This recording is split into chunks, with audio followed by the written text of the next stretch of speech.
Happy Monday, everyone. It is another Mondays with Melissa.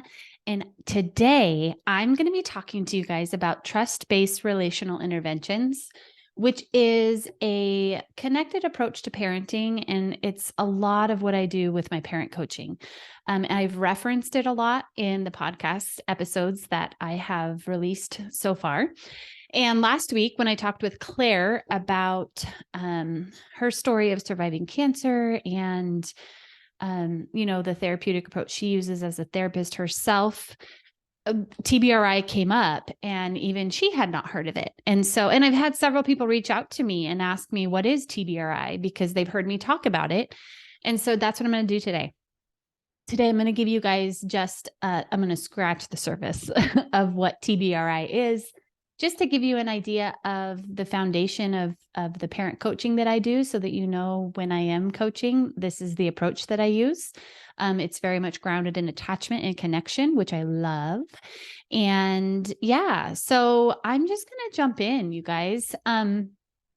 So trust-based relational interventions is a holistic intervention that really has been developed since, I want to say, 2004, 2005.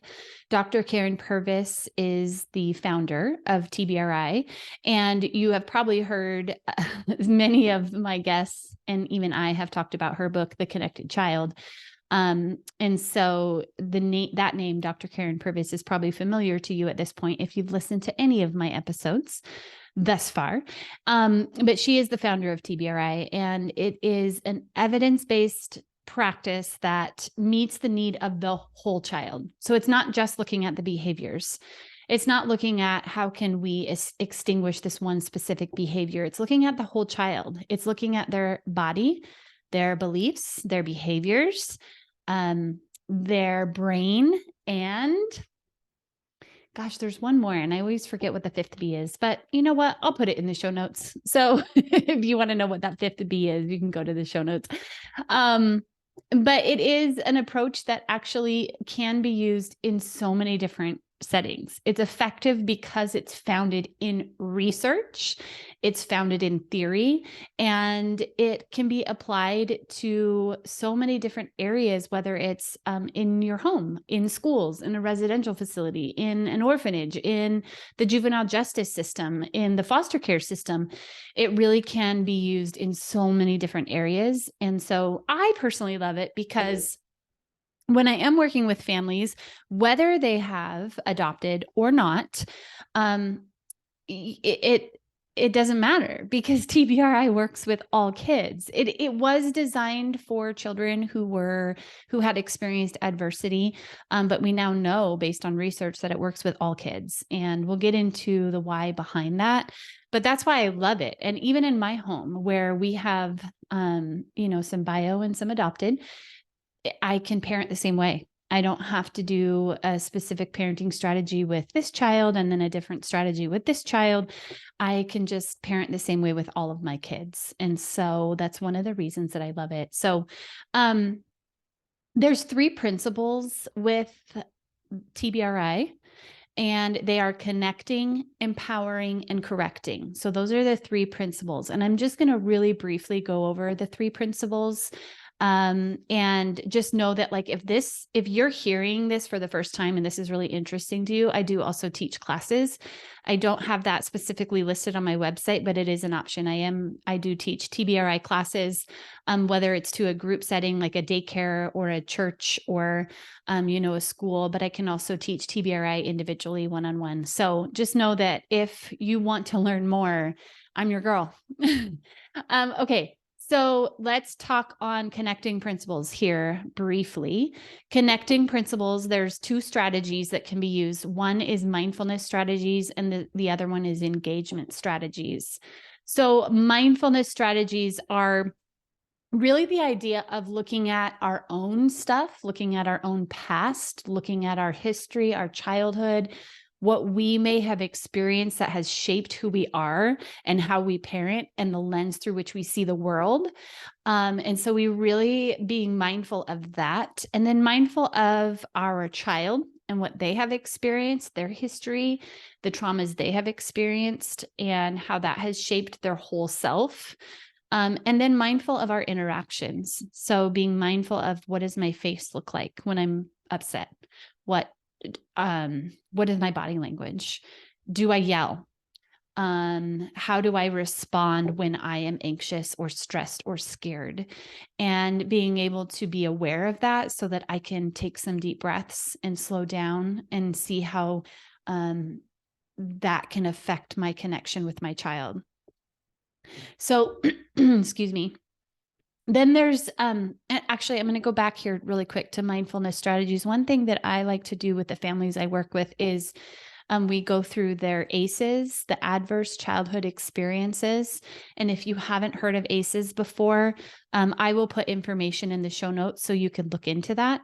But ACEs is, it was a very large study done by Kaiser that found that there are these 10 areas of adversity that if we experience in the first 18 years of our life can increase our chances of developing different diagnosis into adulthood, whether it is obesity, heart disease, cancer, but even emotional things like depression, anxiety, addiction. So it's a really interesting study to look at if that's your jam. But even as Claire and I talked about last week, you don't have to know how to read research articles. You can just read the abstract. And honestly, because ACEs has been around for so long, I'll put the website in the show notes.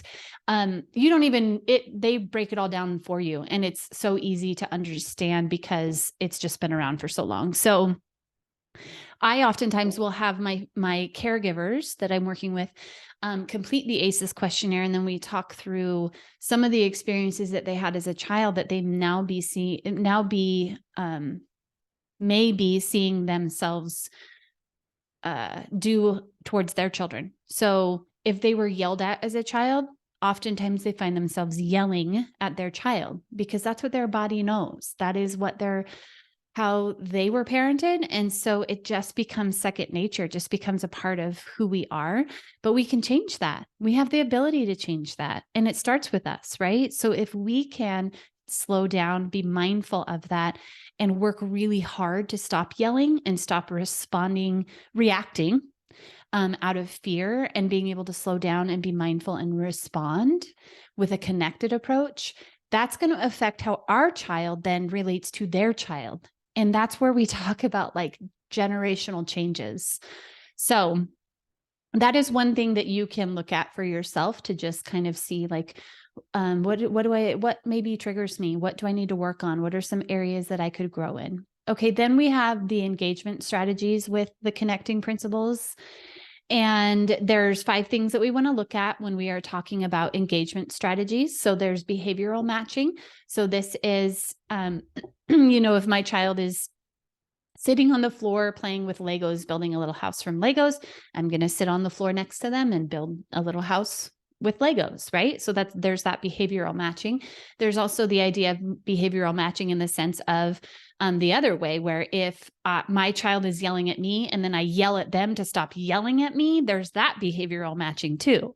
So but this we are looking at specifically is connecting, right? So that's not the type of behavioral matching we want. I'm just pointing out that that is, our kids match what we do and vice versa. We can match what our kids do. And so let's see it from a positive way. Let's see it as a connected opportunity. If my child is scrolling through TikTok and finding funny TikTok videos, my older child, right? Not my younger child.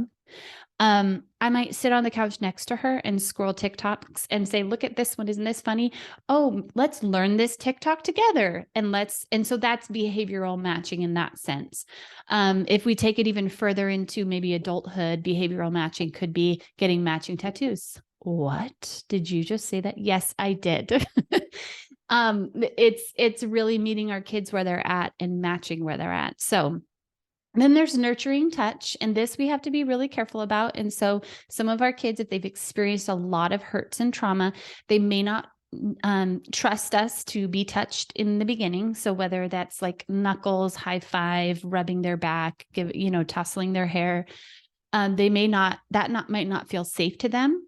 And so we might need to do some shadow touching, which is just like putting our hand close to them, but not quite touching them, but it still gives the sense of nurturing touch. Hugging, come sit on my lap, let's snuggle, I'll hold you, I will rock you. These are all nurturing touch.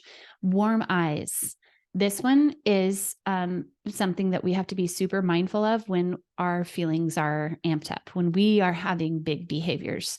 So if I'm reacting about something out of fear, like I'm afraid my child is going to fall off the top of that jungle gym out there, my eyes are probably not warm, right? And so I have to be aware of that if I am coming to them and asking them to do something, or can you climb down from that jungle gym so you don't fall and get hurt?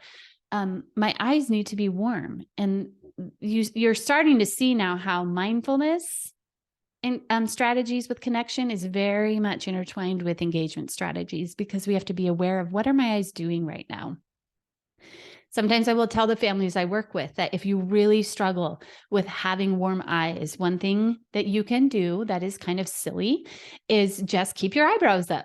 Right? If our eyebrows are up, how are we going to glare? How are we going to scowl? How are we going to have that little needle eye that's like, ooh, I'm watching you? We can't, because our eyebrows are up. So that might be the first baby step towards, I'm trying to work on having warm eyes, but I don't know how. Keep your eyebrows up. That can help. Okay, voice quality. This is another one where there is a difference between if I'm trying to communicate to a child that I love them, and I am saying, I love you, right? That voice quality is connecting, as opposed to, but I love you, right? That is not connecting. That voice quality is harsh, and it can actually be disconnecting. It can actually be dysregulating because of how harsh it is. And so I'm saying the same thing, right? I was saying I love you both times, but it's really our voice quality. Is it like, I kind of think of like honey or molasses, where it's just sweet and kind and slow and drippy, right? As opposed to very harsh. And so being aware of our voice quality too, that can be a way to connect with our kids. And then the last thing is playful engagement. So the more playful we can be with our kids, the better. If we go to playful as much as possible, we're going to keep their little brains from feeling like we are attacking them. Obviously, all 5 of these are great strategies. If you can use all 5 of them a majority of the time that you're interacting with your kids, great. Because these are all ways for our kids to feel connected to us and to feel like we want to be connected to them. So be playful. Be playful with your kiddos, and, get on the floor with them, or even just a silly voice, or, keeping my eyebrows up can be playful, because they might be like, what are you doing to your face, mom? Right? So that can be playful in itself. So those are the 2 strategies for the connecting principles that we look at. And obviously, you guys, there's so much more to that I'm not going to talk about today, because this is just an introducing you to what TBRI is, and B, this is not the full training. So if you want to learn more, again, reach out to me. I would be happy to go there with you. All right, the second principle that TBRI talks about is empowering principles. And this is also broken up into 2 strategies. There's physiological strategies and there's ecological strategies. That word always gets me every time. And so the physiological strategies are really about the body. So we look at 3 things. We look at hydration. We want to make sure that our kiddos are staying hydrated. And honestly, you guys, these are going to relate to you as well. You want to make sure you are staying hydrated. I oftentimes have my Starbucks refresher, but if I forget and don't drink enough water, I start to feel it, right? I get the headache, I get the dry mouth, and I love my refresher, but listen, I need to drink more water, and I'm aware of that. And so it's about us too. So hydration, making sure that we are staying hydrated with our kiddos. That could be, where everybody in the family has their own fun water bottle. And maybe we say like, let's see if we can drink our whole water bottle during the day, or 2 times, fill it up twice, whatever you decide. You can also do, this one's a little bit more gross, but boys, honestly, probably any child would like that. would like this, which is a chart that shows you maybe hang it right next to the toilet, and it has 3 shades of yellow. And we encourage our kids to try and have the lightest shade of yellow. So every time that they go to the bathroom, they can check and see what color yellow is in the toilet. Again, it's kind of gross, but it works. It helps our kids feel a little bit of ownership in changing the color of their urine. But then also it makes it playful because it's like a game to see if they can lighten up their urine. So there's that. Okay, blood sugar is another one. Again, this is for us too. Making sure that we are having food every 2 hours and really focusing on right before bed, providing for our kids a protein snack right before bed. And I'm not saying a meal. I'm not saying that we're going to make them, 10 chicken nuggets right before bed. Just a snack. We want to provide a protein snack right before bed. We know that protein helps the brain do its job of making new connections while we sleep, making new memories while we sleep, helps our body regenerate and do a healing that it's supposed to do while we sleep.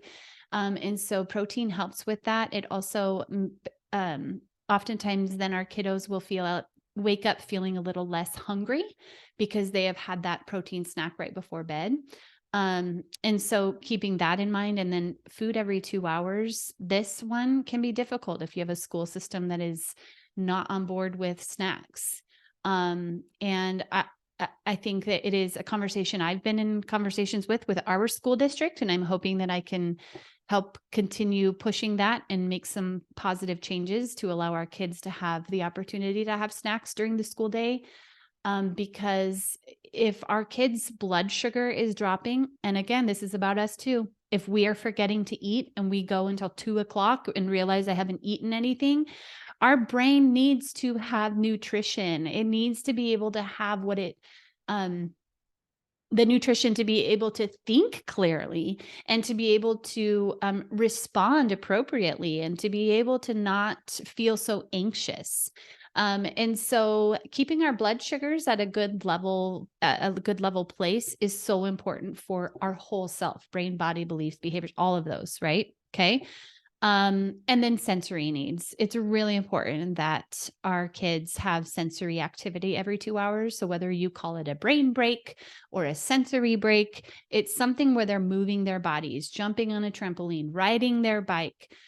Maybe we race around the house a few times. Maybe you say, oh, time to run up and down the stairs 10 times, or climbing a climbing wall, climbing a tree, some of that heavy work that allows their body to meet their sensory needs is so important.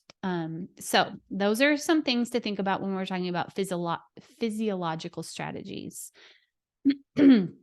Then we have the ecological strategies, and this is the environment, right? So we want to empower our kids to be able to feel good in the environment that they're in. So there's 3 ways that we can do that when we're talking about TBRI. There's 3 strategies we can use.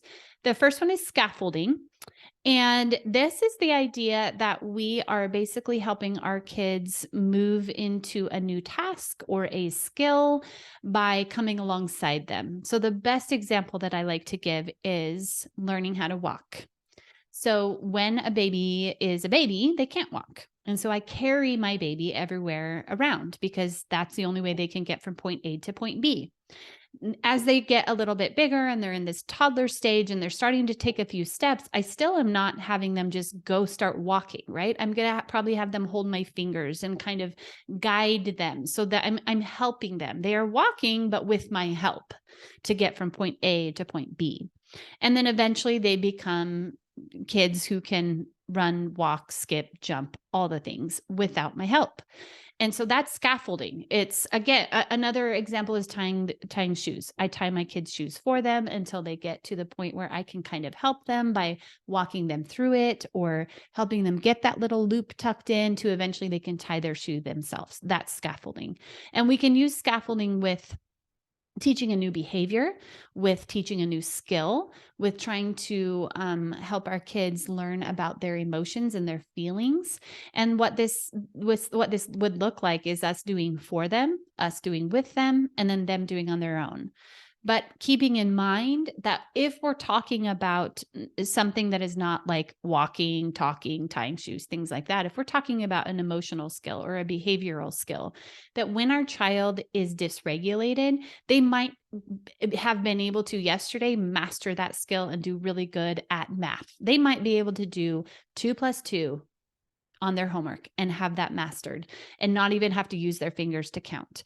But then today, if they are dysregulated, if something at school stressed them out or scared them or made them nervous, they may have to ask for help from us. And we might have to walk them through. Remember, we use our fingers. We hold up 2 fingers and we count 1, 2, 3, 4.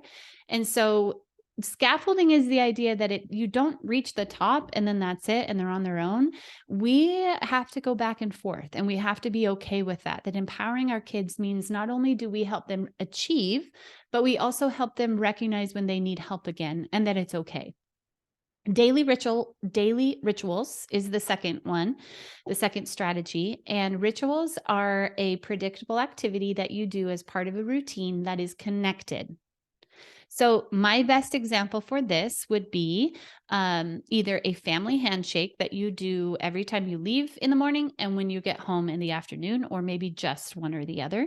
But that ritual is a connected activity that is related to part of a routine, which is it is time now to go to school, or it is time now to come home from school. Another great example is that we do in our house at bedtime. And if you've taken any of my trainings, you probably can say this along with me because I give this example every time. But when we tuck our kids into bed before we do, our whatever our routine is, so reading books, singing songs, saying a prayer, and then turn off the light. And as we're walking out of the room, we say to them, repeat after me. God loves me, mom and dad love me, my siblings love me, I'm a good boy or a good girl, and I'm a Pemberton girl or boy.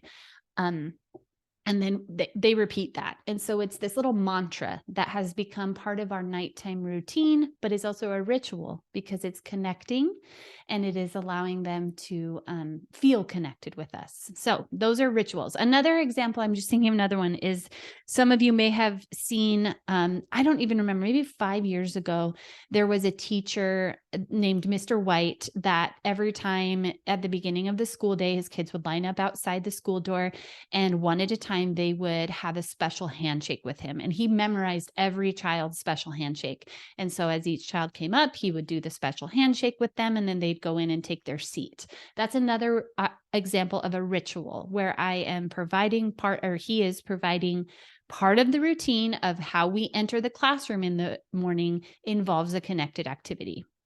Okay, and then the third ecological strategy in TBRI is transitions. And transitions are huge.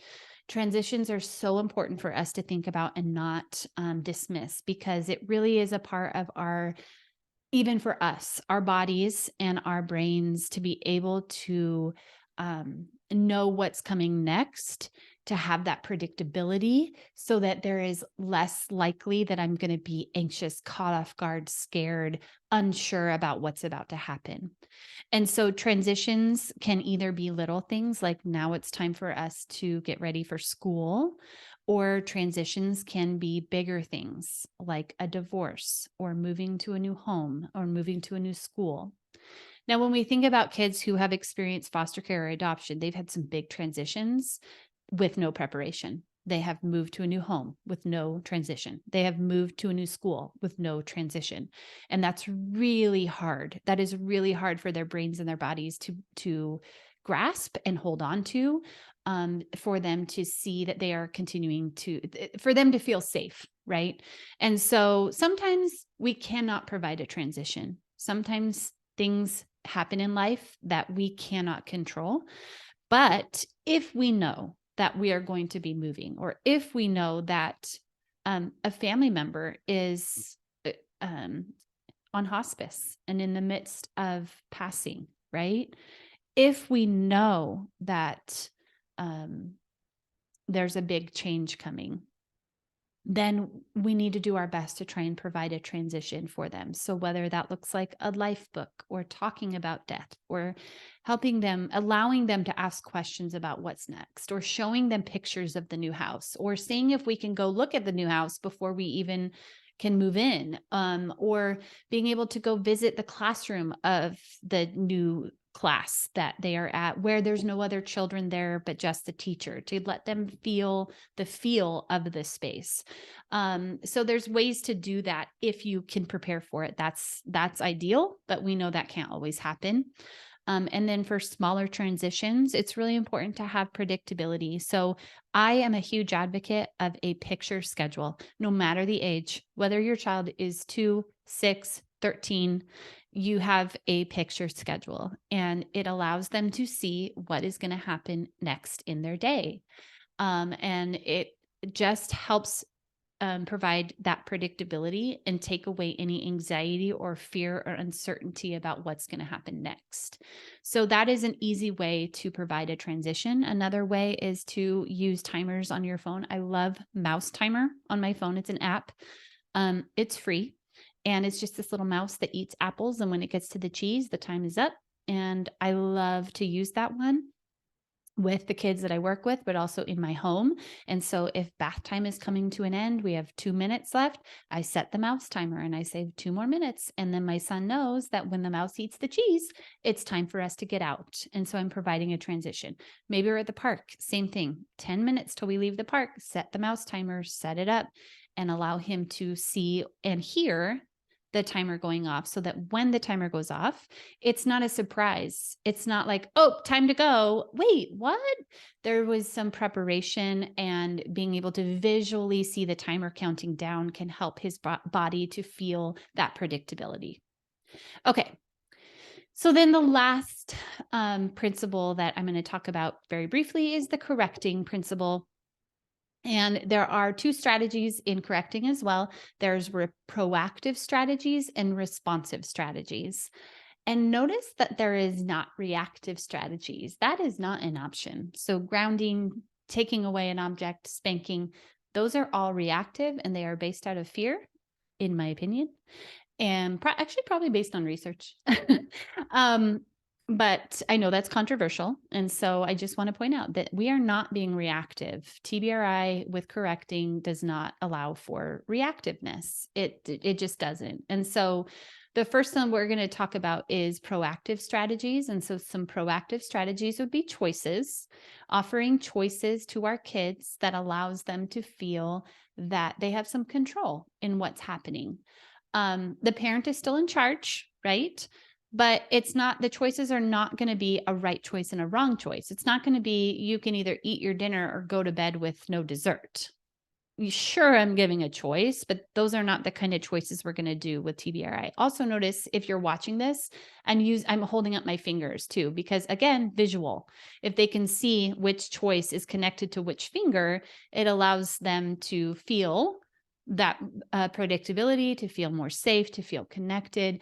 And if they're feeling a little bit stressed, they can just point to the finger. They don't have to actually say which choice. They don't have to say, I choose. They can point to the finger.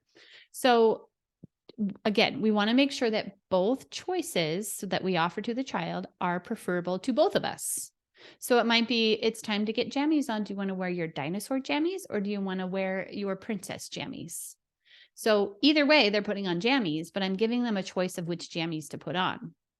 Or it's almost time for dinner. Do you want to play your tablet for 5 more minutes and then help me set the table?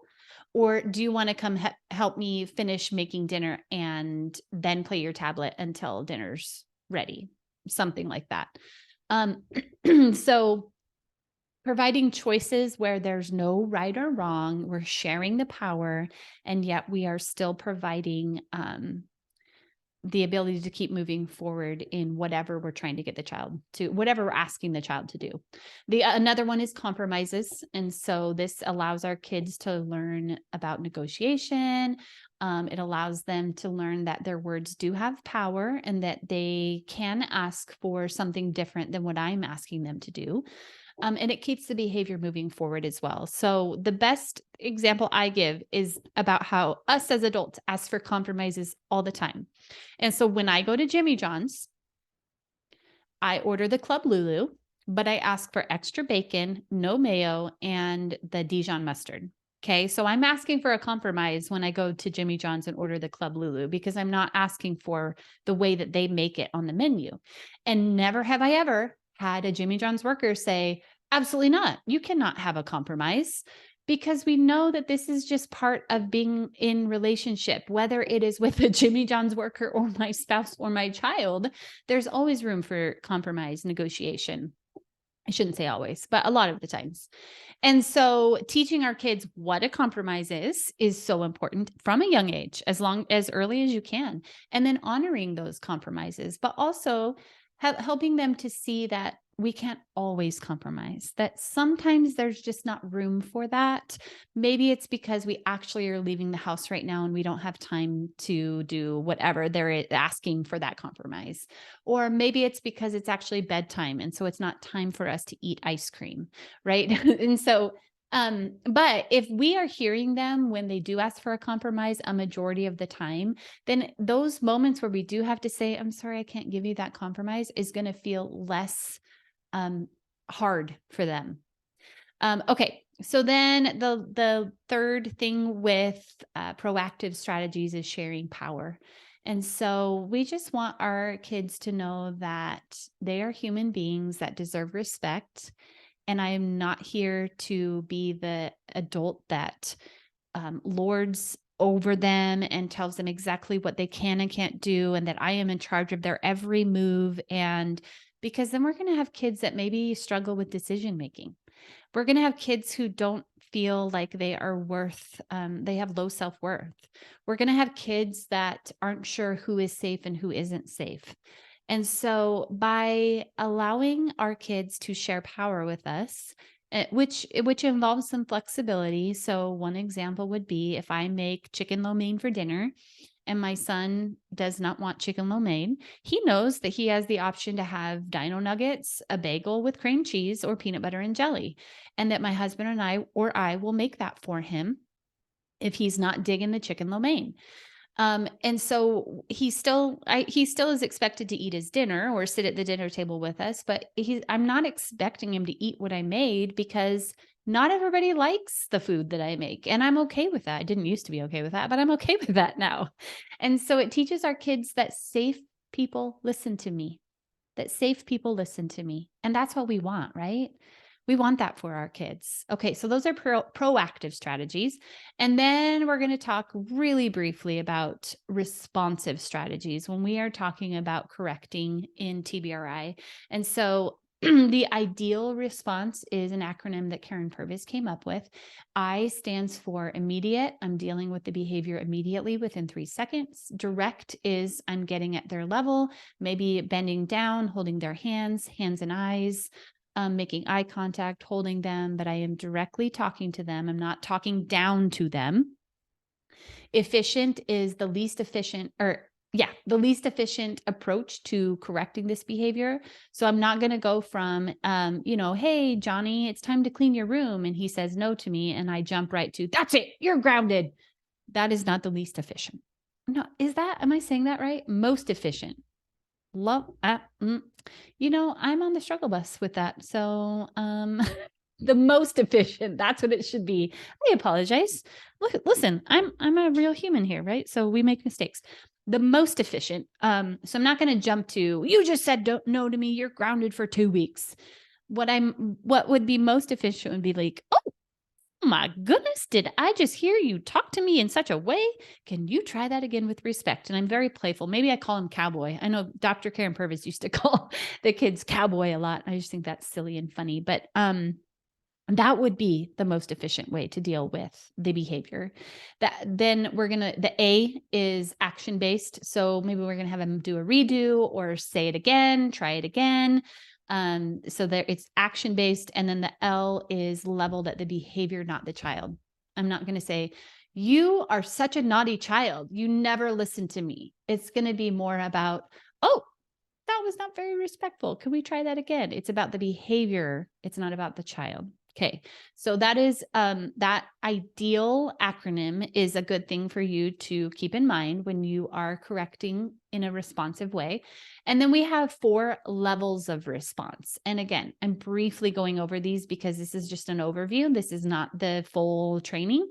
If you want to learn more, I would be happy to help you with that. So the first level of response is playful engagement. We're going to try and be as playful as possible to just keep the behavior moving forward.